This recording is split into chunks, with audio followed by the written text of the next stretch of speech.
ধন্যবাদ। আপনারা জানেন যে আজকে রাষ্ট্র নির্বাচন হতে যাচ্ছে। এই নির্বাচন যাতে অবাধ, সুষ্ঠু, নিরপেক্ষ এবং শান্তিপূর্ণভাবে হয় সেজন্য আমাদের রাজশাহী মেট্রোপলিটন পুলিশের পক্ষ থেকে একটা নিশ্চিত নিরাপত্তার ব্যবস্থা করা হয়েছে।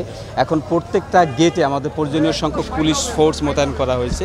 গুরুত্বপূর্ণ গেটগুলোতে আর্টসও আমরা সেট করেছি যাতে স্টুডেন্ট ব্যতীত আর কেউ প্রবেশ করতে না পারে। সেখানে হ্যান্ড মেটাল ডিটেক্টর আছে এবং ক্যাম্পাসের বাহিরে যে একটা আমাদের আউটওয়ার্ড পেরিফেরি রয়েছে সেখানে আমাদের প্রয়োজনীয় সংখ্যক মোবাইল টিম রয়েছে, টহল টিম রয়েছে, তারা মুভমেন্ট করেছে এবং ক্যাম্পাসের ভিতরেও বিল্ডিং এবং হল কেন্দ্রিক বিভিন্ন রাস্তাগুলোতে আমাদের মোবাইল টিম, ফুড পেট্রোল এগুলো মুভমেন্টে রয়েছে এবং যে বিল্ডিংগুলোতে ভোট হবে সেই বিল্ডিংগুলোতে আমাদের প্রয়োজনীয় সংখ্যক পুলিশ ফোর্স অফিসার রয়েছে এবং তাদের কাছে হ্যান্ড মেটাল ডিটেক্টর রয়েছে।